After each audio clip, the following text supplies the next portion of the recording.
like to speak briefly about the state of our economy and why I believe we need to put this recovery plan in motion as soon as possible. I took a trip to Elkhart, Indiana today. Elkhart's a place that has lost jobs faster than anywhere else in America. In 1 year, the unemployment rate went from 4.7% to 15.3%.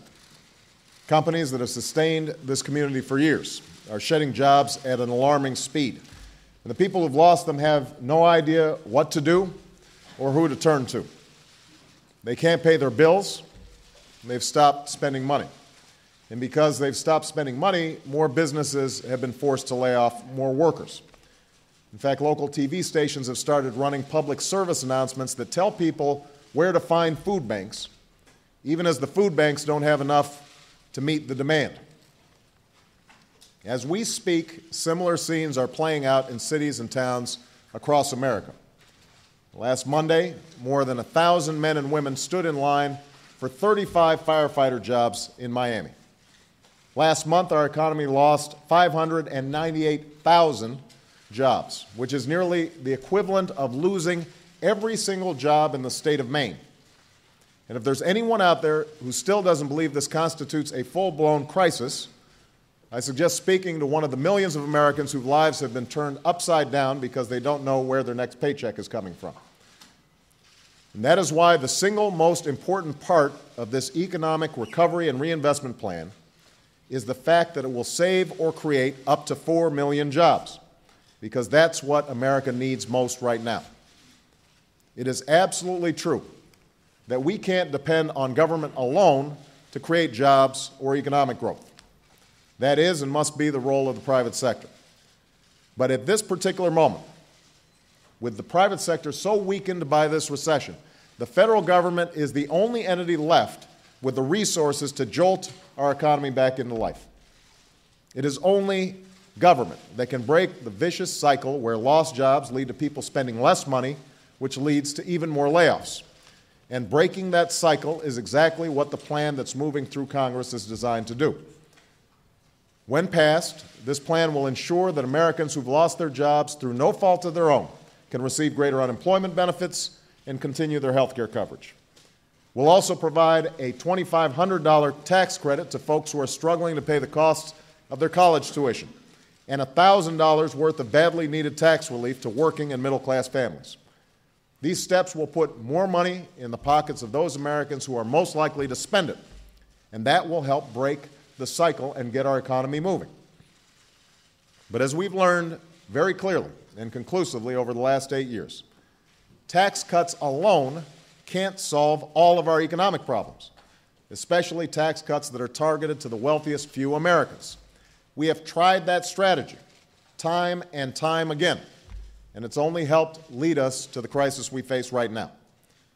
And that's why we have come together around a plan that combines hundreds of billions in tax cuts for the middle class with direct investment in areas like healthcare, energy, education, and infrastructure.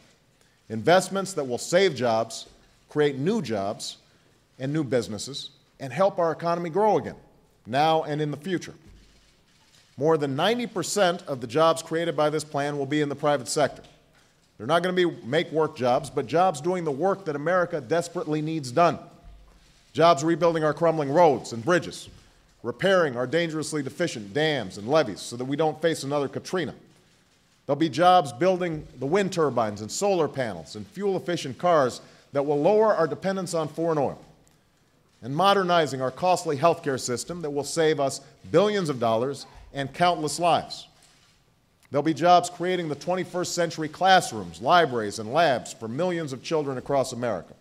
And there'll be the jobs of firefighters and teachers and police officers that would otherwise be eliminated if we do not provide states with some relief. Now, after many weeks of debate and discussion, the plan that ultimately emerges from Congress must be big enough and bold enough to meet the size of the economic challenges that we face right now. It's a plan that is already supported by businesses representing almost every industry in America, by both the Chamber of Commerce and the AFL-CIO. It contains input, ideas, and compromises from both Democrats and Republicans.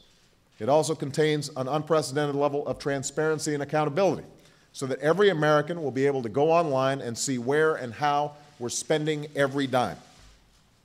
What it does not contain, however, is a single pet project, not a single earmark, and it has been stripped of the projects members of both parties found most objectionable. Now, despite all of this, the plan's not perfect. No plan is. I can't tell you for sure that everything in this plan will work exactly as we hope, but I can tell you with complete confidence that a failure to act will only deepen this crisis as well as the pain felt by millions of Americans.